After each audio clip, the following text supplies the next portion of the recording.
This is part 2 of my interview with Ross Rosenberg. Today we're talking about how attachment theory and human magnet syndrome go hand in hand, as well as how Ross Rosenberg has redefined codependency and developed a process to help codependents, or SLDs, to heal and resolve their codependency or self-love deficiency disorder so that they can go on and live the lives they want. Plus, we're going to talk about how the chemical attraction between SLDs and narcissists exists and why we're so likely to want to stick around, as well as why the words codependent and empath are not synonymous.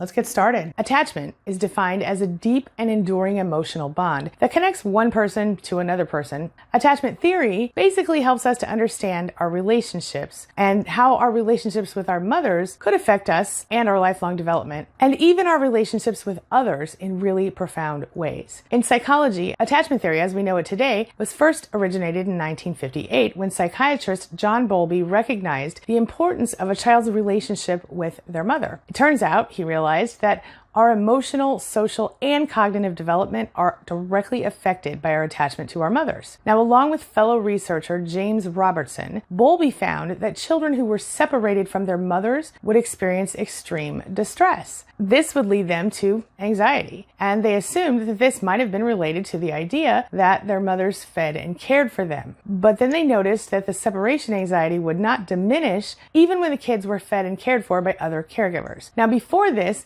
the reason they thought this was because other researchers had sort of underestimated the bond between the child and the mother and assumed that the feeding of the infant was the thing that bonded the mother and the child. Well, Bowlby was the first to propose that attachment might be an evolutionary thing, as in the child's caregiver is obviously the person who provides the child with safety, security, and food, so he thought being attached to the mother would increase a baby's chance of survival. What are your thoughts on attachment theory? I have an intense fascination. In fact, again, referring to the human magnet syndrome, I use attachment theory to explain why children become adult codependents, or SLDs, or pathological narcissists.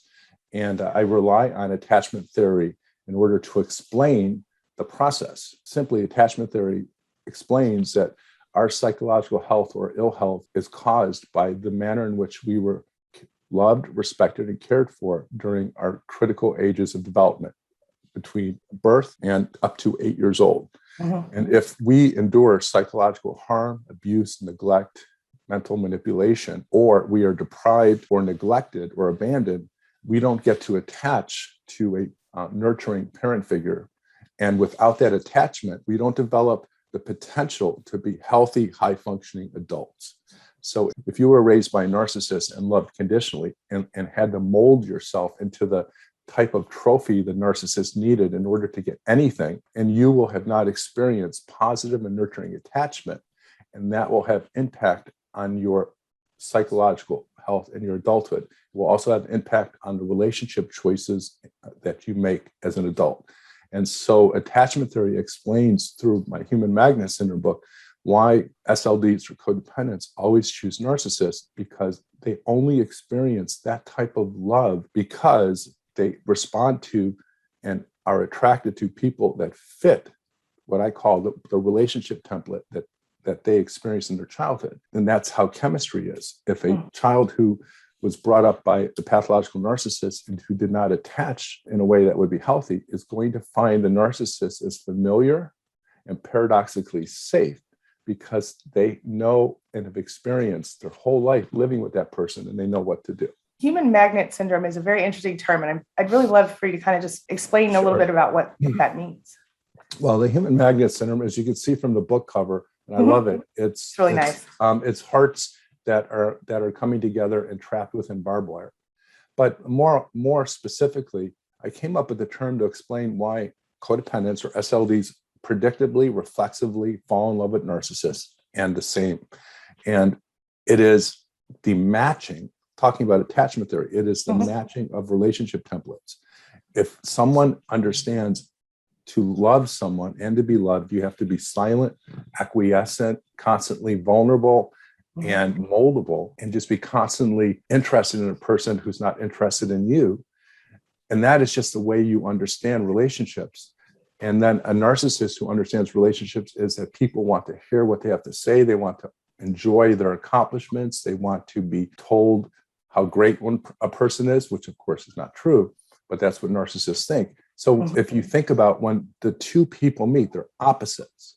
One gives away all of what I call love, respect, and caring, and one needs all the love, respect, and caring. And these two opposites, through this unconscious process, chemistry, come together almost all the time. Codependents, SLDs, will almost always be attracted to, through chemistry, to a narcissist, and narcissists to a codependent.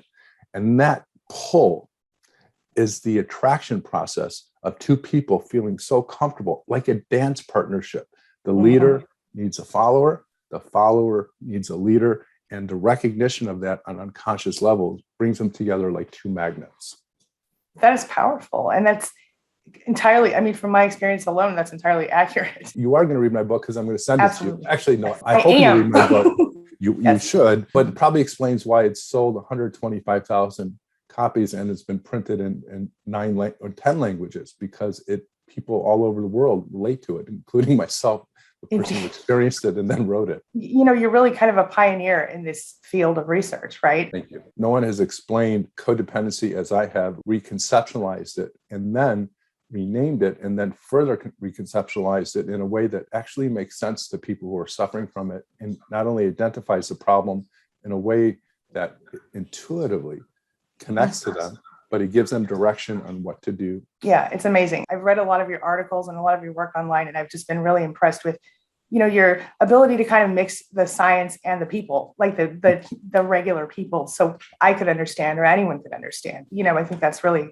helpful for a lot of people who have gone through this type of abuse. Thanks, Angie. Yeah, well, I'm just being honest. So I see a lot of these people talking about, and I've even done videos, I'm not going to lie, about the attraction between narcissists and empaths or codependents or whatever. And I feel like, yes, absolutely, they do. Like you said, they come together. But I think narcissists aren't just going after codependents. I think codependents let narcissists stay around longer because of that human magnet syndrome. One of the things that sets me apart from most of my contemporaries talking about the subject is I hold SLDs or codependents responsible, because you cannot solve a problem if you share the responsibility, don't know it, or in denial about it, and want to just blame the perpetrator and just focus on your victim stance, which is why I completely do not support the term empaths. To understand the difference between empaths and codependents, first we need to define empathy and codependency. So let's start with empathy. What is empathy? There are 3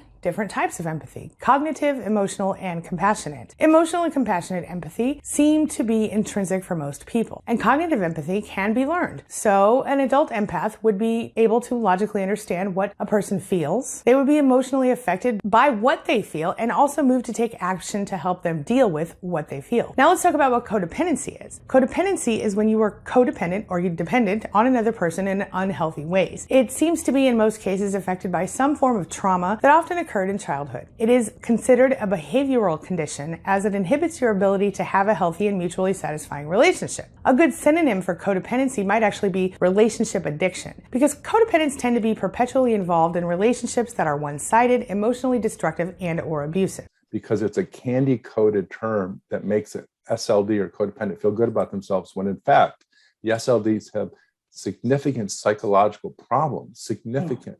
And without the resolution of that, they will always choose the narcissist. And they will, over and over again, they will almost always stay with the narcissist, despite the fact that they're not happy and they're being hurt. And then if they should leave or should be left, they will then choose another narcissist.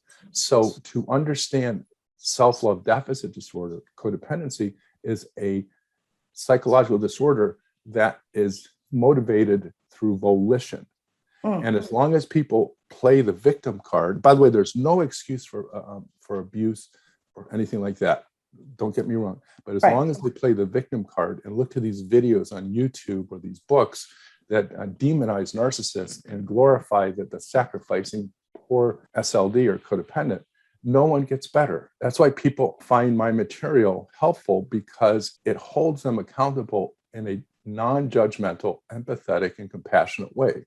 Because if in my book, I explain this is why you are in an SLD or codependent and you were hurt badly. And until you solve that trauma that happened when you were a child, you're going to play out that script for the rest of your life. Now, if you're interested in hearing more about what Ross Rosenberg has to say about healing after narcissistic abuse, please subscribe to this channel and stay tuned for the rest of the series. You can also go visit the Self-Love Institute, get Ross Rosenberg's book, The Human Magnet Syndrome, on Amazon, and attend his upcoming event called 50 Shades of Pathological Narcissism. I'm going to leave links for you for all of that stuff in the description below, as well as in the pinned comment, where I'm also going to share links to my full videos on attachment theory, as well as the differences between codependents and empaths. All right, now this brings me to the question of the day. And the question of the day is, do you see the connection between how you were raised and nurtured as a child and how your adult relationships developed after seeing this video? Share your thoughts, share your ideas, share your experiences in the comment section below, and let's talk about it. As always, thank you so much for being a part of my day and a part of my life, and hey, thanks for letting me be a part of yours. It really does mean a lot to me. Now, before I go, make sure you take a look at the videos I'm going to leave for you right there and right there. And while you're here, hit the subscribe button right there to subscribe to my channel, and the subscribe button right there to subscribe to Ross Rosenberg's channel. I'll see you soon.